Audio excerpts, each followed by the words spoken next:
Hello, Hero Collectors here. How's it going, everybody? Hope y'all are doing fantastic. I know I am. And a little bit different video. I have usually been sharing my comic pickups with the YouTube shorts, but as you can see, it's kind of gotten away from me the past month or month and a half, maybe 2 months at this point. I don't know. So I just kind of wanted to go through the stack of everything that I've bought in the last month and a half, 2 months of comics. I've got stuff that are just weekly books, and then some back issues, and then a couple of trade paperbacks. So let's start here at the top. I got Aliens versus Avengers. This is actually a really good start to a crossover series. I've only read the Predator versus Wolverine book, and now this one. So I haven't read the Black Panther versus Predator story, so I don't know how all of these are doing, but this is a good start. And I like how Jonathan Hickman seems to work in the next Avengers where he can, because this has Azari in it, and that makes me really happy. So, moving on from that, we got some Transformer stuff. As you can see, issue 11. Now, time of recording this, issue 12 came out this past Wednesday, but my local shop did not get it in. The distributor has done this a couple times where they just forget to pack it in their box. So I'm having to wait to read the final issue of this arc, which kind of bums me out, but I'm still very excited to read that. And Skybound's doing reprints of some of the original Marvel comics. I don't know if they're printing all four of the first issues, but this was kind of a fun read, a little wordy, but it was still fun to take a look at where Transformers was before and where it is now. And then, let's see, we got the Spectacular Spider-Man, the last two issues that have come out. This actually, sorry, I got something in my throat. This actually finishes out an arc. Knave was actually kind of cool. I wasn't expecting to like that villain as much, given how much I don't care for this cover. But fun art, fun arc, fun art. I'm liking this series so far. I think it has a good voice for Peter and Miles, and kind of ties back to Spectacular Spider-Man cartoon, which of course I love. And then we got the first issue of Spider Society here. This is fun. I wish it had more Spider characters I recognize, like Spinneret, especially since, she's on the cover. Them introducing the Spider-Verse movie Spider-Woman's a little strange, in my opinion. But I would actually like to pick up Edge of the Spider-Verse at some point, because this Spider character, I want to say it's Weapon 8, I think. I can't remember. Actually kind of intrigues me. So I may look into that book because of this book. So that's fun. Moving on, we've got the Ultimates. This has been a really, really good series so far. Both of these issues actually have been really great.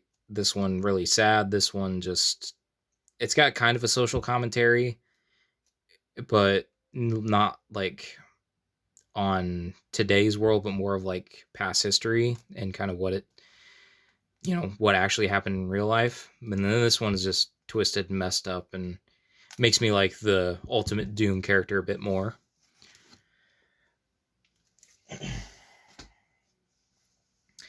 Then we go on to the Moon Knight section. This is Phases of the Moon Knight, which is like a mini story about a different Moon Knight from a different era. So it's an actual like medieval knight in this case. I like that. Oh, and it told the story of why Shroud, spoilers, became this Moon Knight. So it's a cool little supplementary series. I think it's only supposed to be 5 issues. So that's a pretty good read. Then there's the Moon Knight annual.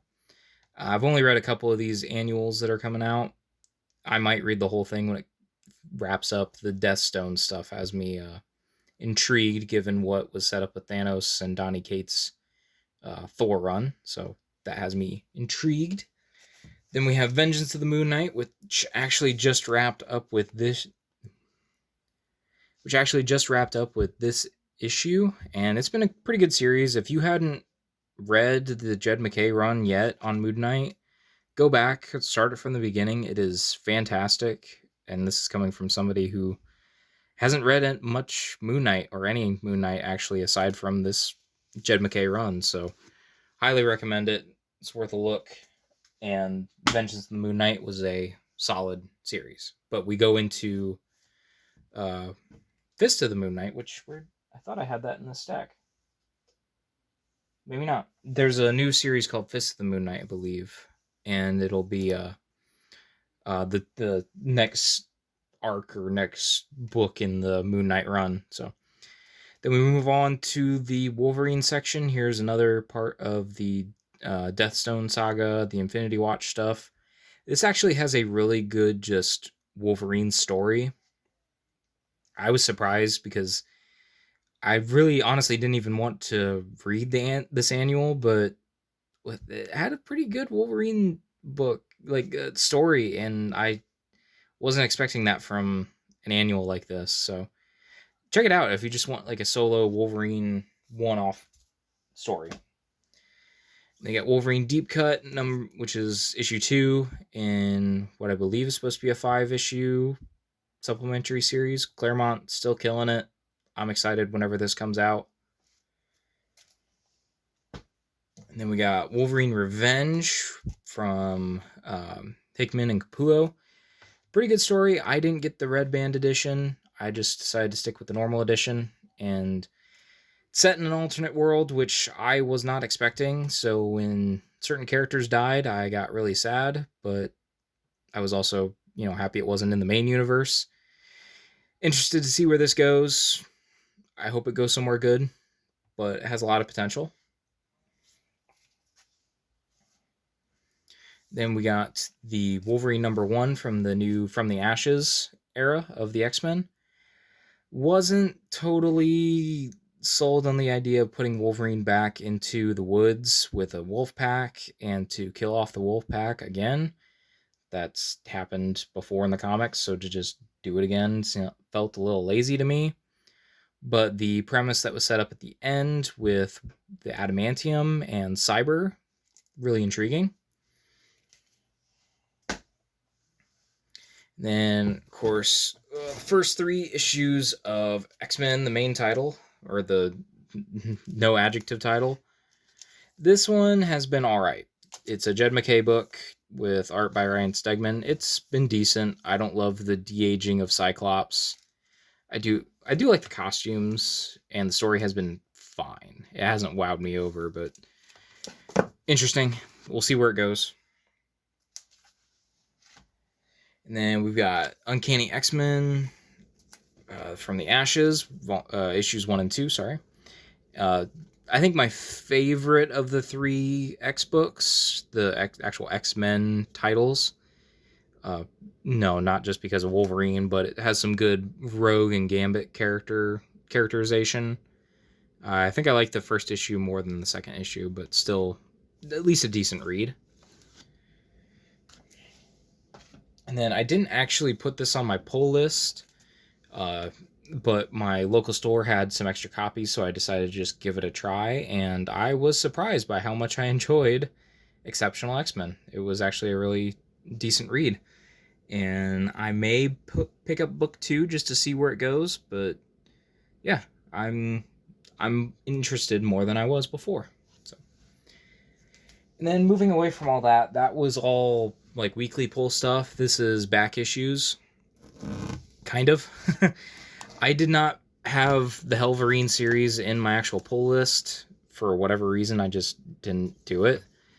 But I end up going to a comic shop out of town, and they had issues 2 through 4, which I already have issue 1, and it's put away actually in my one of my short boxes. But to complete the series, I got the rest. I'll probably get the trade, but I'm just a sucker for Wolverine stuff. Speaking of which, I got Marvel Knights Wolverine issue 20, first appearance of Gorgon, but it's also the first issue in the Enemy of the State arc. This is an arc I definitely want to read sooner rather than later. I may just skip ahead to this arc and then go back and read some other Wolverine stuff later on, but I have the first issue now. And then this is an odd book. I never heard of it before, but thanks to Comic Pop back issues, they actually covered this story, and it's a weird one, but I want to check it out. It's Wolverine: The Jungle Adventure, which you'd think it'd be like a ride at Disneyland or something, but Walter Simonson, Mike Mingova, I think that's it. But interesting. I haven't read this yet. I think I'm going to here soon, just because I'm still on the '90s Wolverine run, and this might be a good complimentary book to check out with it. So I got that. Then I hit up the dollar boxes and found some Dreamwave Transformers comic books. There's one issue 0 from Generation 1 Transformers. I have not read any of these, but figured I'd pick them up because I'm on a Transformers kick. We got issues, 1 and 2 of Transformers War Within: The Age of Wrath. So I want to check those out. They've got some other ones from Dreamwave that I'll check out eventually, but I just got these on a week where there weren't very many releases. So I like to try and support my local shop where I can. And then got some trade paperbacks. I got Batman Endgame, which is volume 7 of the New 52 run. I got it at Ollie's for only $4, which is cool. I've actually gotten most of this. I've got 4 volumes of this series, and I think I've gotten them all at Ollie's, so that's kind of funny. I got that one. And then I got this Wolverine Sabretooth Reborn trade, which it collects, let's see what issues. Issues 310 and 313 from the Wolverine run, and it's written by Jeff Loeb with, was it Simon Bianchi? I'm not sure. I actually have a motion comic of the story, but I wanted to have the physical to read at some point.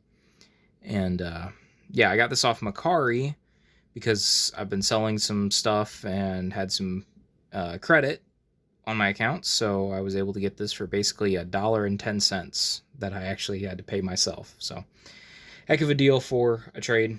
But yeah, that is all of my comics. I hope you guys enjoyed. I'll go back to doing proper shorts of those now this coming week. Actually, the week that this video goes up, I'll start back up that Thursday, I think, or maybe Friday. We'll see. But I hope you all enjoyed, and I will talk to you all in another video, another post, another time.